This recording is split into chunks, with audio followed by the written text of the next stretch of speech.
Hi friends, hi. Hi.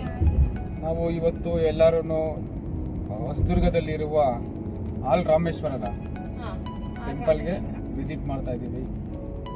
ಅಲ್ಲಿ ಏನಿದೆ, ಎಂಥ ಪವರ್ಫುಲ್ ವಿಷಯಗಳಿದೆ ತಿಳಿಕಂದು ನಾನು ಯೂಟ್ಯೂಬಲ್ಲಿ ಹಾಕ್ತೀನಿ. ಓಕೆ, ಬಾಯ್. ದೇವಸ್ಥಾನ ಎಂಟ್ರೆನ್ಸು. ಇಲ್ಲಿ ನಮ್ಮ ಪಾರ್ಟ್ನರ್ಗಳೆಲ್ಲ ಕಾಯ್ತಾ ಇದ್ದಾರೆ. ನಮ್ಮ ಮಗ ಸ್ವಲ್ಪ ಲೊಕೇಶನ್ ನೋಡಿದೆ, ನನಗೆ ಬೇರೆ ಎಲ್ಲೋ ಕರ್ಕೊಂಡೋಗಿದ್ದೆ. 1 ಕಿಲೋಮೀಟರ್ ಮುಂದೆ ಹೋಗಿ ಇಲ್ಲಿ ನೋಡಿ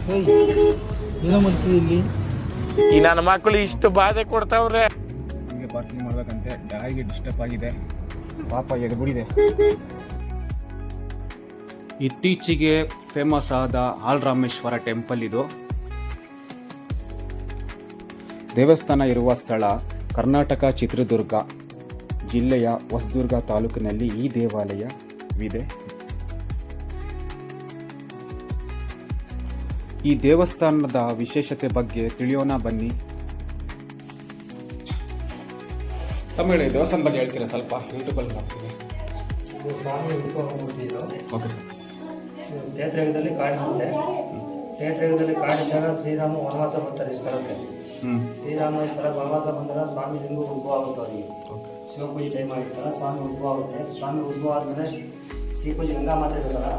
ಅವ್ರು ರಾಮಲ್ಲಿಂದಲೇ ಬಾಣ ಮಾಡಿದ್ದಾರೆ. ಆ ಬಾಣ ಅಲ್ಲಿ ಕಾಶಿಗೂ ಇದೆ, ಕಾಶಿಯಿಂದ ಗಂಗಾ ಉದ್ಭವ ಇದೆ. ಅಲ್ಲಿ ನಿಮ್ಮ ಮನಸ್ಸಲ್ಲಿ ಬೇಡ್ತಿದ್ರೆ ಪ್ರಸಾದ ಬರುತ್ತೆ. ಆಗುತ್ತೆ ನೆಗೆದು ಬರುತ್ತೆ, ಆಗಲ್ಲ ನೆಗೆದು ಬರುತ್ತೆ, ದೋಷ ಇದ್ದು ಬರುತ್ತೆ. ಆಗುತ್ತೆ ನೆಗೆದ್ರೆ ಬಾಳೆಹಣ್ಣು, ಬಿಲ್ಪತ್ರೆ, ಖರ್ಜೂರ, ಬಿಳಿಕಟ್ಟು, ಬಂಗಾರಟ್ಟು, ಶ್ರೀಕೊಡ್ಪನ, ತಾಮ್ರ ಕೊಡ್ಪನ, ಅಕ್ಷತೆ ಕಾಳು, ಒಂಬಳೆ ಈ ಥರ ಬರುತ್ತೆ. ಆಗುತ್ತೆ ನೆಗೆದ್ರೆ. ಆಗಲ್ಲ ನೆಗೆದ್ರೆ ಒಳಪಳೆ, ಕಾಲಿ ಚುಪ್ಪು ಇದ್ದು ಕಲ್ಲು ಮಣ್ಣು ಬರುತ್ತೆ. 4 ದೋಷ ಇದ್ದರೆ ಬೆಳ್ಳಿಂದು, ಕಲ್ಲಿಂದು, ಮಣ್ಣಿಂದು 4 ಬರುತ್ತೆ. ಧಾನ್ಯ ದೋಷ ಇದ್ದರೆ ಧಾನ್ಯಗಳು ಬರುತ್ತೆ. ಶ್ರೀರಾಮ ಅಲ್ಲಿ ಅಮ್ಮ ಪ್ರತಿಷ್ಠಾಪನೆ ಮಾಡಿ ಪೂಜೆ ಮುಗಿಸಿದ್ದು ಸ್ವಾಮಿ ಪೂಜೆ ಮುಗಿಸಿದ್ದು ಹೋಗ್ತಾರೆ. ಅವರು ಪೂಜೆ ಮುಗಿಸಿದ್ದು ಹೋದ ನಂತರ ಇಲ್ಲಿ ಸ್ವಾಮಿಗೆ ನಿತ್ಯ ಪೂಜೆ ಇರಲ್ಲ. ನಿತ್ಯ ಪೂಜೆ ಇದ್ದಾಗ ಬೆಳಗ್ಗೆ ಸೂರ್ಯ ಉದಯಕ್ಕಿಂತ ಮುಂಚೆಯಲ್ಲಿ ಒಂದು ಆಕಳು ಬಂದು ಸ್ವಾಮಿ ಮೇಲೆ ಹಾಲು ಕರೆದಂತೆ. ಅದಕ್ಕೆ ಆಲ್ ರಾಮೇಶ್ವರ ಅಂತ ಹೆಸರಿಟ್ಟಿದೆ. ಧನ್ಯವಾದಗಳು. ಆಲ್ ರಾಮೇಶ್ವರ ದೇವರ ದರ್ಶನವನ್ನು ಪಡೆದು ನಂತರ ನಾವು ಹೋಗಿದ್ದು ಗಂಗಮ್ಮ ಕೊಳ.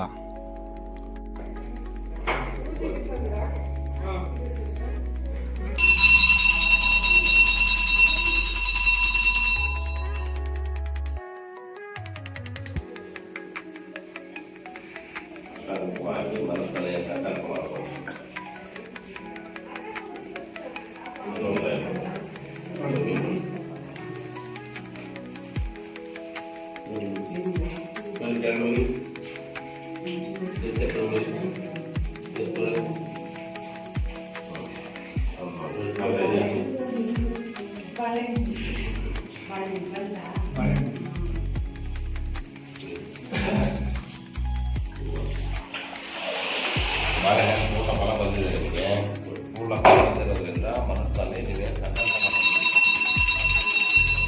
ಗಂಗಮ್ಮ ಕೊಳದಲ್ಲಿ ನನಗೆ ಬಂದಿದ್ದು ಪ್ರಸಾದ ಬಾಳೆಹಣ್ಣು.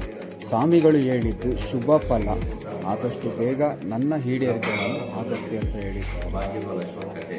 ಅನೇಕ ಪ್ರದಕ್ಷಿಣೆ ಮಾಡಿ ಅಂದ್ಕೊಂಡ ಕೆಲಸ ಬೇಗ ಆಗುತ್ತೆ. ಕೆಲಸ ಆದ ತಕ್ಷಣ ಬಂದು ಅವರಿಗೆ ಪೂಜೆ ಮಾಡ್ಕೊಂಡು ಆರತಿ ಮಾಡ್ಕೊಂಡು ಬೇಗ ಆಗುತ್ತೆ.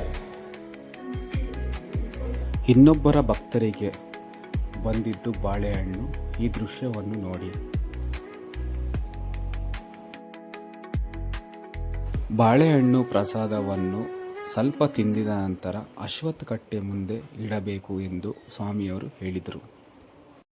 ಇದೇ ಥರ ಲಾಗ್ಸ್ಗೆ ಮಂಜುನಾಥ್ ಅನ್ಫಿಲ್ಟೆಡ್ ಚಾನಲ್ಗೆ ಶೇರ್ ಮಾಡಿ ಹಾಗೂ ಸಬ್ಸ್ಕ್ರೈಬ್ ಆಗಿ. Thank you, bye.